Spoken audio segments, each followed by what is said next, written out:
Meu nome é Denilson Ferreira, eu sou aqui do Polo AB de São José da Laje e vou estar falando um pouco sobre o fator da textualidade. Um dos fatores da textualidade, e eu escolhi falar um pouco sobre a coerência textual.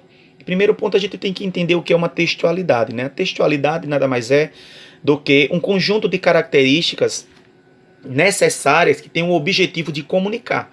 O objetivo socioeconômico, sociocomunicativo, e ele tem o objetivo de comunicar.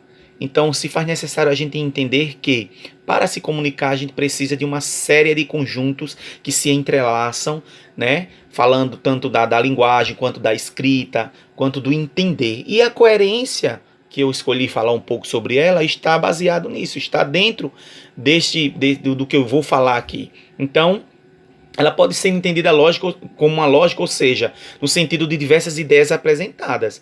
Eu vou escrever o meu texto, então eu preciso saber sobre o que eu vou falar. E quando eu preciso saber sobre o que eu vou falar, eu vou ter uma ideia de ponto central, ou seja, de centro, de assunto principal do meu texto.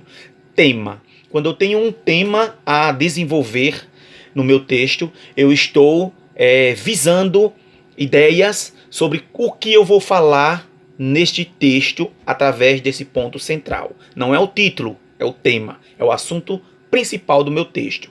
E quando eu vou escrever o meu texto, eu tenho que ter em mente que eu preciso dar sentido a ele. Eu não posso começar pela cabeça, eu não posso começar pelo meio, eu não posso começar pelos pés, sem que eu entrelace começo, meio, fim.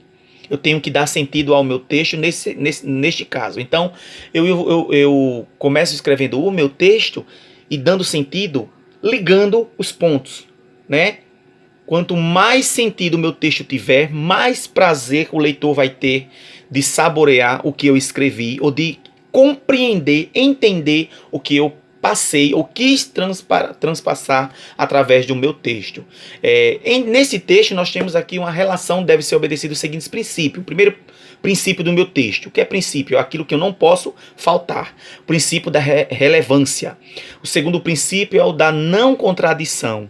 O princípio da não redundância e a obediência às normas gramaticais que se faz necessário escrever um texto bem escrito, bem colocado, bem informado, né? Porque o texto ele precisa ter sentido para que alguém compreenda, entenda o que se está querendo passar ou transmitir de informativo ou não.